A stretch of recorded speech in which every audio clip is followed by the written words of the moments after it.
ब्यानधुरा बाबा की महत्ता बताइए पंडित जी। रिकॉर्डिंग चालू कर। ये ब्यानधुरा बाबा की महत्ता ऐसा है कि ये कालालिंग दूताधारी के नाम से जाना जाता है।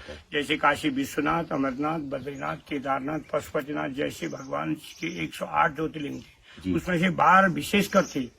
तो उन 800 ज्योतिर्लिंगों में से यहाँ भी एक कालालिंग दूताधारी के नाम से जाना जाता है, जिसको कालालिंग दूताधारी करके जाना जाता है। ब्यानधुरा तो यहाँ जगह का नाम है। अच्छा, यहाँ देवताओं की विधानसभा है। पांडवों ने भी अज्ञातवास में यहाँ अपना गांडीव रखा। जब 12 साल का बच्चा 14 साल उनको फिर अज्ञातवास भी किया, 2 साल का किया ना।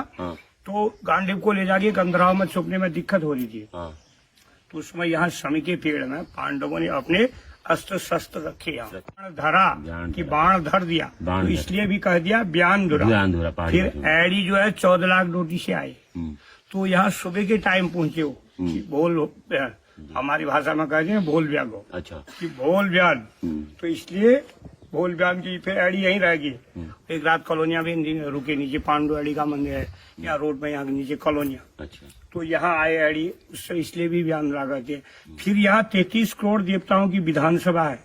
देखा जाए जो अस्त्र शस्त्र चढ़ाए जाते हैं, कहीं छड़ी है, कहीं चिमटा है, कहीं चाबुक है, कहीं धनुष है, कहीं बाण है, कहीं चौबिड़ा है, कहीं शंख है, कहीं घंटा है, ये देवता के सारे अवशेष हैं। तो ना, और यहाँ विधानसभा है। जैसे कि घर में किसी के पास कोई देवताओं की, जैसे हम लोग उत्तराखंड के लोग हैं, हमारे देवताओं की ऋचा खराब होगी, किसी ने अपने इष्ट को पूजने में गड़बड़ हो गया है, किसी कोई ऐसा लगातार हो गया है, किसी फैसला होता है, ये गद्दी पर वहाँ धुनी है ना, और कोई लगातार हो गया है, या कोई ऐसा हो गया कि कोई पेड़ से गिर गया, अकाल मृत्यु हो गई है, जहर खा लिया है, यानी नदी में बह के खत्म हो गया, तो वो प्राणी भटकती है। हमारे पुराणों का भी वर्णन है। तो यहाँ आकर के देवता लोग, डांगर लोग काम करके वो भी यहाँ पर जो है, और उनका भी विधान बताया जाता है, इसलिए भी ब्यानधुरा कहा जाता है। भगवान शिव और ऊपर माँ शक्ति, यहाँ आकर के लोगों को मनवांछित फल मिलता है, निर्धन को धन की प्राप्ति हो जाती है, असाध्य रोग लग गया है ठीक नहीं है, कायिक, वाचिक, मानसिक, और जो है कि अंदर ही अंदर रोग, बाहर से तो अच्छा ही दिख रहा है, अंदर रोग नहीं। आज व्याधि समाधिनम, जो व्याधि है इस प्रकार की लग गई है, तो उस व्याधि को भी परमात्मा ठीक कर देते हैं। जिसके पास संतान, एक बंदिया रोग होता है माताओं को, कि उससे संतान की उत्पत्ति नहीं होती है। अच्छा। तो एडी महाराज उस रोग को भी काटने में माहिर है, संतान की भी उत्पत्ति कराते हैं।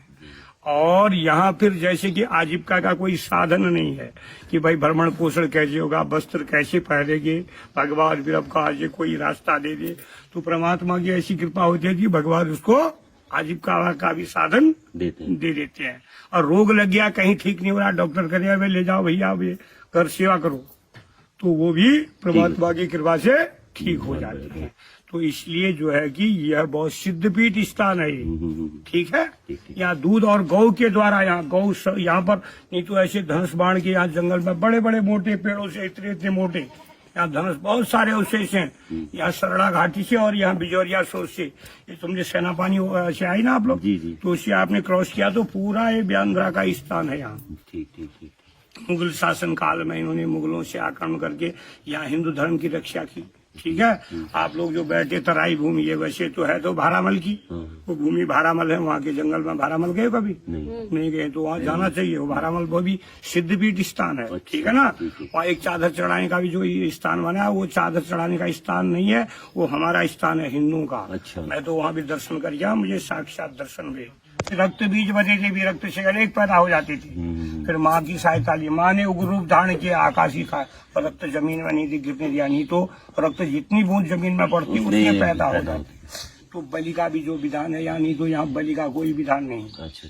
इसीलिए बलि प्रथा रखी कि अकाल मृत्यु को कंट्रोल करने के लिए, कि भाई तुमने हमें युद्ध में जो है कि सहयोग किया है, तो तुम्हें भी मेरी पूजा होने के बाद तुमको भी भोग बहुत बढ़िया मिलेगा। बहुत बढ़िया, मजा आ गया। और मैं भी कह रहा हूँ, जब आप भक्त आए हो, आपका भी कल्याण हो। जरूर। और फिर दोबारा जिंदगी रही तो हम मिलेंगे, तो फिर मिलेंगे, नहीं तो ब्यानधुरा तो यही मिलेगा। हम तो आज पैदा हुए, कल मर जाएंगे, ठीक है। और भगवान तो यही रहेंगे, वो भगवान कहीं नहीं जाते। मैं यही 12 मास 24 घंटा में सन 82 से कार्यरत हूँ मैं यहाँ। पुजारी तो ऐसे सभी लोग हैं, मैं सन 82 से हूँ। अच्छा, मुझे छोटे में अपना परिचय। मेरा नाम दया किशन जोशी है, स्वर्गीय श्री भोलादत्त जोशी।